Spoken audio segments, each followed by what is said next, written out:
ನಮಸ್ಕಾರ. ಕನ್ನಡ ಒನ್ನೆಗೆ ಸ್ವಾಗತ. ನಾನು ನಿಮ್ಮ ಭಾಗ್ಯನಾರಾಯಣ ಬೊಗವರಪು.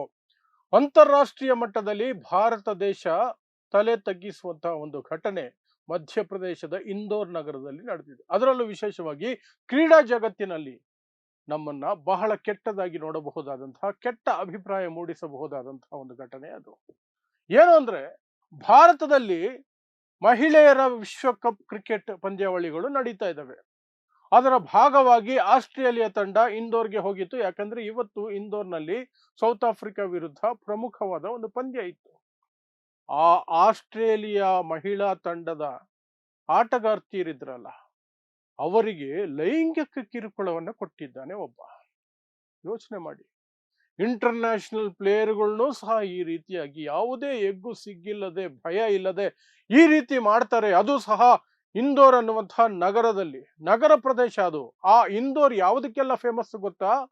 ಭಾರತದ ಅತ್ಯಂತ ಸ್ವಚ್ಛ ನಗರಗಳಲ್ಲಿ ಒಂದನೇ ಸ್ಥಾನ, ಎರಡನೇ ಸ್ಥಾನ, ಮೂರನೇ ಸ್ಥಾನ ಇಲ್ಲೇ ಇರುತ್ತದು ಪ್ರತಿ ಸಲ ರ್ಯಾಂಕಿಂಗ್ ಅಲ್ಲೂ ಸಹ. ಕ್ಲೀನೆಸ್ಟ್ ಸಿಟಿ ಅಂತ.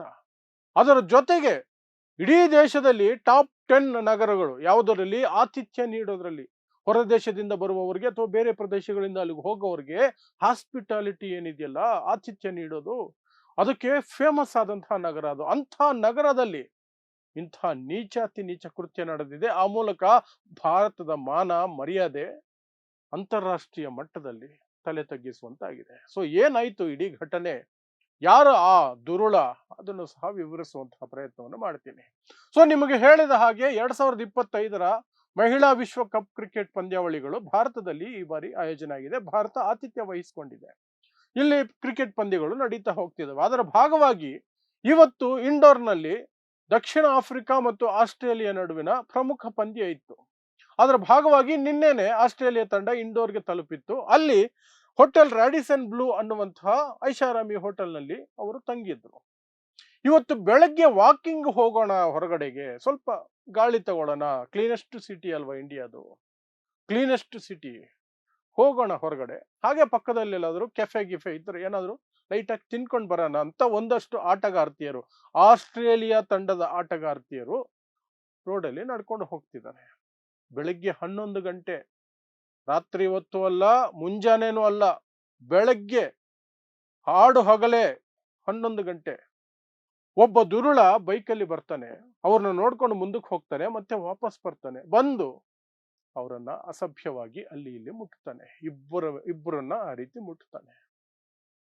ಅಸಹ್ಯವಾಗಿ ಎಲ್ಲೆಲ್ಲೋ ಮುಟ್ಟಿ ಅವರಿಗೆ ಲೈಂಗಿಕವಾಗಿ ಹಿಂಸೆ ಕೊಟ್ಟು ಅಲ್ಲಿಂದ ಪರಾರಿ ಆಗ್ತಾನೆ. ಆ ಹೆಣ್ಣು ಮಕ್ಕಳು ಪಾಪ, ಆ ಆಸ್ಟ್ರೇಲಿಯಾ ತಂಡದ ಸೆಕ್ಯೂರಿಟಿ ಆಫೀಸರ್ ಇದ್ರಲ್ಲ, ಡ್ಯಾನಿ ಸಿಮನ್ಸ್ ಅಂತ, ಅವರಿಗೆ ಫೋನ್ ಮಾಡ್ತಾರೆ, ಮೆಸೇಜ್ ಹಾಕ್ತಾರೆ, ಫೋನ್ ಮಾಡ್ತಾರೆ, ಈ ರೀತಿ ಆಗ್ಬಿಟ್ಟಿದೆ, ಇಂಥ ಲೊಕೇಶನ್ ಅಲ್ಲಿ ಇದ್ದೀವಿ ಅಂತ ಲೈವ್ ಲೊಕೇಶನ್ ಕಳಿಸ್ತಾರೆ. ಆಗ ಇಮ್ಮಿಡಿಯೇಟ್ ಆಗಿ ಅವರು, ಸೆಕ್ಯೂರಿಟಿ ಅವರು ಒಂದಷ್ಟು ಕಾರನ್ನ ಕಳಿಸಿ ಅವರನ್ನು ವಾಪಸ್ ಕರೆಸ್ಕೊಳ್ಳುವಂತಹ ಪ್ರಯತ್ನ ನಡೆಯುತ್ತೆ. ಆ ನಂತರ ಪೊಲೀಸರಿಗೆ ಮಾಹಿತಿ ಕೊಡ್ಲಾಗತ್ತೆ. ಅಷ್ಟರೊಳಗಡೆ ಈ ಸುದ್ದಿ ಸ್ಪೋರ್ಟ್ಸ್ ಜಗತ್ತಿನಲ್ಲಿ ಎಲ್ಲ ಕಡೆ ಹರಿದಾಡ್ಬಿಡ್ತು. ಅಂತಾರಾಷ್ಟ್ರೀಯ ಮಟ್ಟದ ಸುದ್ದಿ ಆಗೋಯ್ತು. ವರ್ಲ್ಡ್ ಕಪ್ ಅಲ್ಲಿ ಭಾಗವಹಿಸೋದಕ್ಕೆ ಭಾರತಕ್ಕೆ ಹೋದಂತಹ ಮಹಿಳಾ ಕ್ರಿಕೆಟ್ ಆಟಗಾರ್ತಿಯರಿಗೆ ಲೈಂಗಿಕ ಕಿರುಕುಳ ಅಂತ ಟೈಟ್ಲ್ಗಳು, ಹೆಡ್ಲೈನ್ಗಳು ಎಲ್ಲ ಕಡೆ.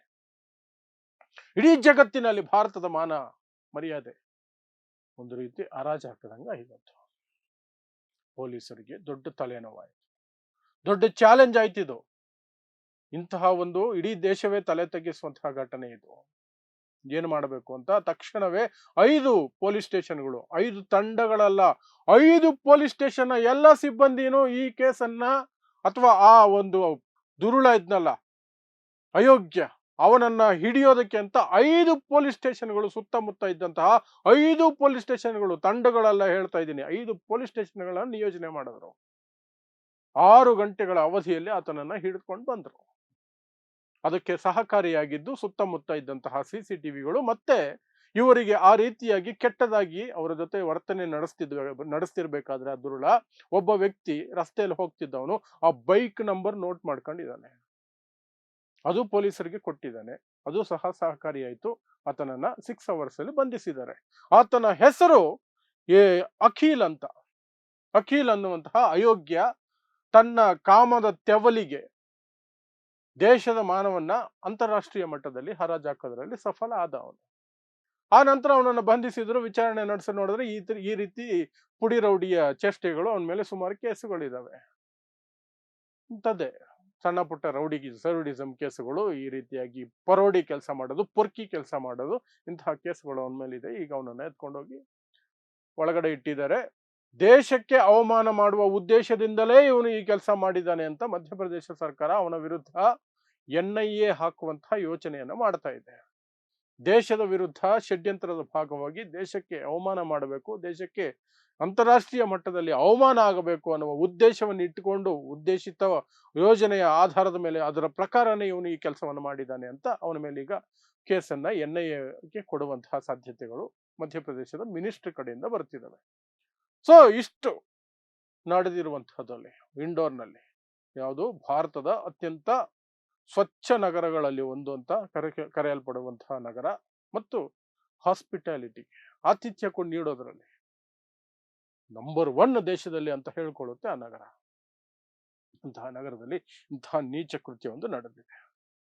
ಏನೋ ಒಟ್ಟಿನಲ್ಲಿ ಅವನ್ನ ಹಿಡಿದಾಕೊಂಡಿದ್ದಾರೆ, ಏನು ಶಿಕ್ಷೆ ಆಗುತ್ತೋ ಆಗಲಿ. ಆದರೆ ಅಂತಾರಾಷ್ಟ್ರೀಯ ಮಟ್ಟದಲ್ಲಿ ಭಾರತ ಇಂತಹ ಅವಮಾನವನ್ನು ಅನುಭವಿಸಿದ್ದು ಮಾತ್ರ ಒಂದು ರೀತಿ ವಿಷಾದಕರ. ಯಾಕಂದ್ರೆ ಮುಂದೆ ಕಾಮನ್ವೆಲ್ತ್ ಗೇಮ್ಸ್ ಅನ್ನ ಇಂಡಿಯಾದಲ್ಲಿ ಆಯೋಜನೆ ಮಾಡುವಂತಹ ಎಲ್ಲ ಸಿದ್ಧತೆಗಳು ನಡೀತಾ ಇದೆ.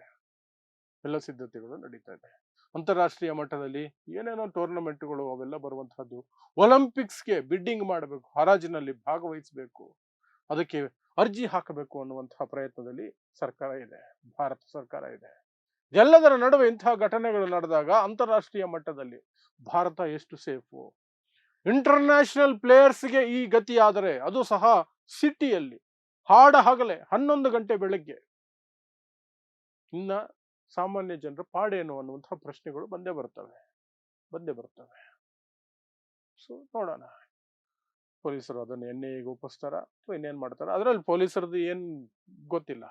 NIA ಒಪ್ಪಿಸೋದ್ರಿಂದ ಅದರಿಂದ ಏನ್ ಸಾಧಿಸ್ತಾರೋ ಗೊತ್ತಿಲ್ಲ. ಈ ಜನರ ಮಾನಸಿಕತೆ ಬದಲಾಗಬೇಕು. ಇವರ ಕಾಮಿಷ್ಟ ಕಣ್ಣುಗಳಿಗೆ ಬೆಂಕಿ ಬೀಳಬೇಕು, ಇವರ ಕಾಮಿಷ್ಟ ಚೇಷ್ಟೆಗಳಿಗೆ ಲಗಾಮ್ ಬೀಳಬೇಕು. ಆವಾಗ ಮಾತ್ರ ಆಗುತ್ತೆ ಹೊರತು ಅವನೊಬ್ಬ ಪರೋಡಿ ಪೊರ್ಕಿ ಚಿಲ್ಲರೆ ರೌಡಿ ಅವನ ಮೇಲೆ NIA ಹಾಕಿ ಏನೋ ದೊಡ್ಡ ಇಂಟರ್ನ್ಯಾಷನಲ್ ಲೆವೆಲ್ ಕ್ರಿಮಿನಲ್ ಮಾಡೋದ್ರಲ್ಲೂ ಅರ್ಥ ಇಲ್ಲ.